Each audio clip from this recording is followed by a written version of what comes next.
أعوذ بالله من الشيطان الرجيم بسم الله الرحمن الرحيم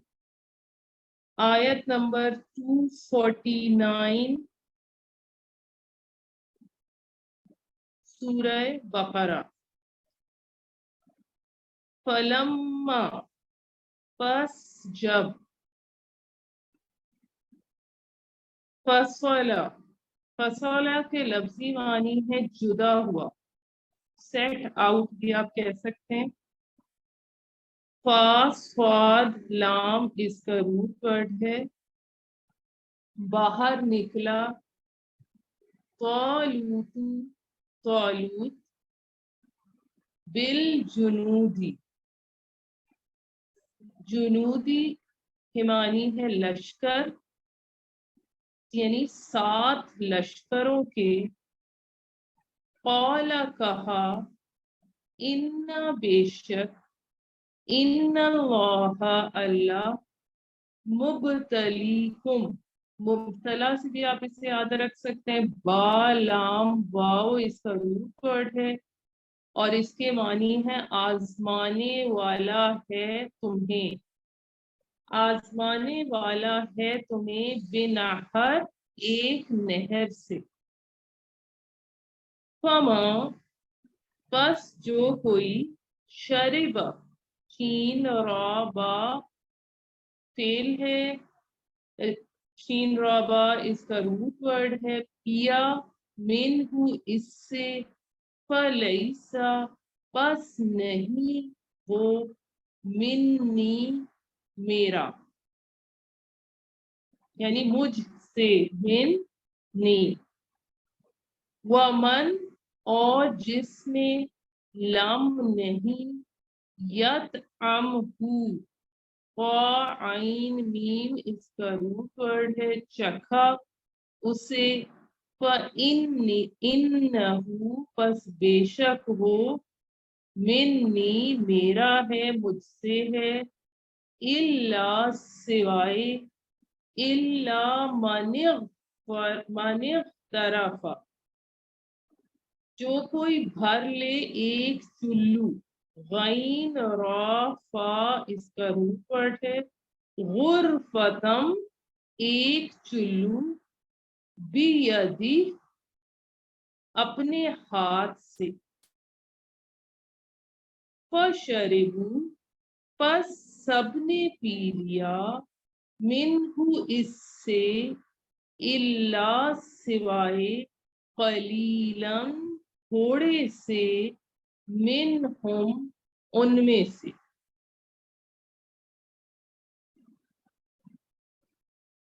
فلما پس جب، جاوزہ جیم واو زا اس کا روٹ ورڈ ہے، پار ہوا وہ، والذین آمنوا اور ایمان والے، معہ اس کے ساتھ، قالوا وہ بولے، لا نہیں، طاقت طاقت،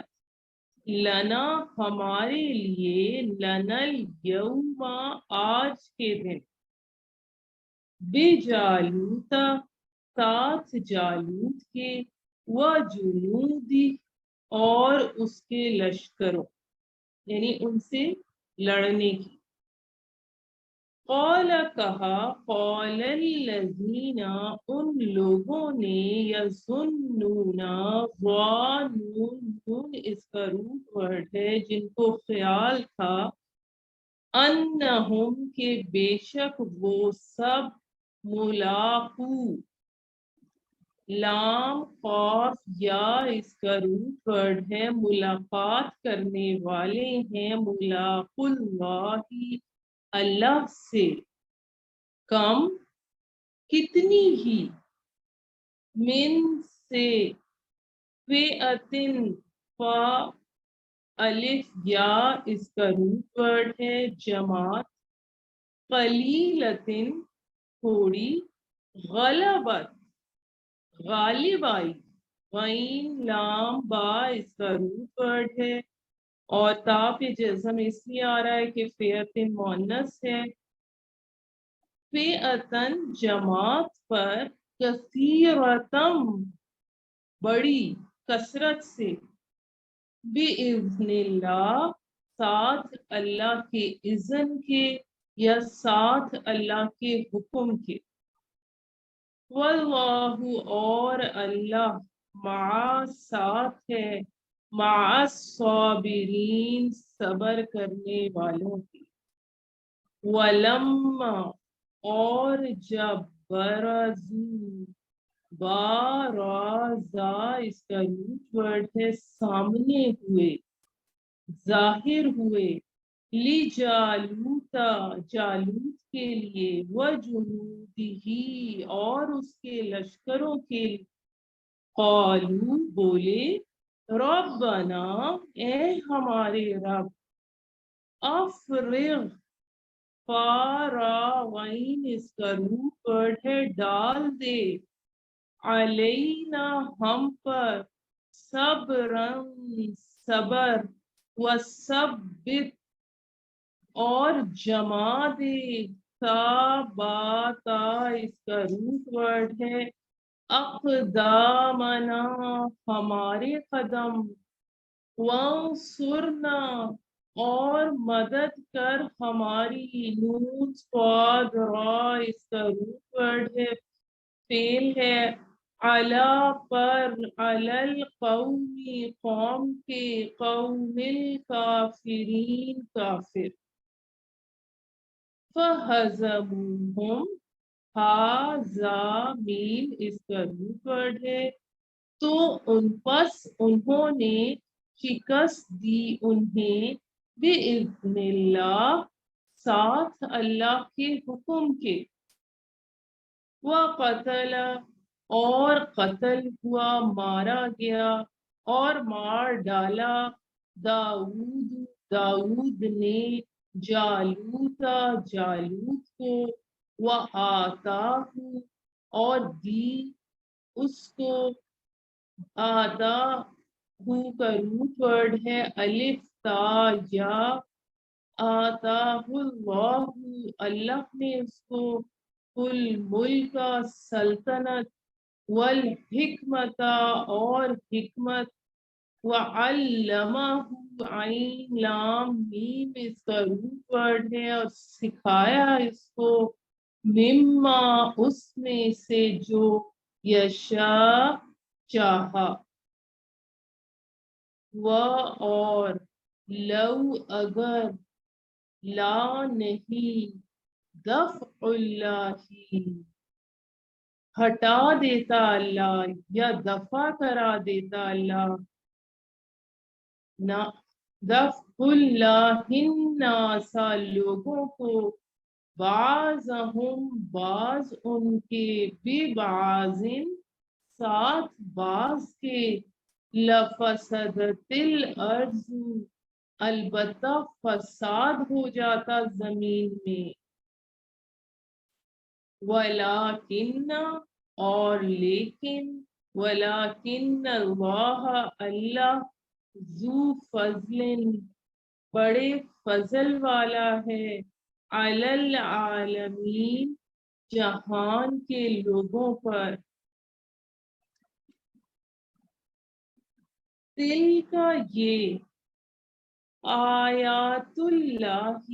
آیتیں ہیں اللہ کی، نتلوہا تا لام واو اس کا روٹ ورڈ ہے ہم سناتے ہیں اسے، علیہ کا آپ پر، بالحق کی حق کے ساتھ، ٹھیک ٹھیک، وَإِنَّكَ اور بے شک آپ، لَمِنَ الْمُرْسَلِينَ البتہ رسولوں میں سے ہیں. تِلْكَ الرُّسُلُ یہ سب رسول ہیں، فَضَّلْنَا فضیلت دی ہم نے، فاض لام اس کا روٹ ورڈ ہے، بعضہم بعض ان کے، علا پر بعض،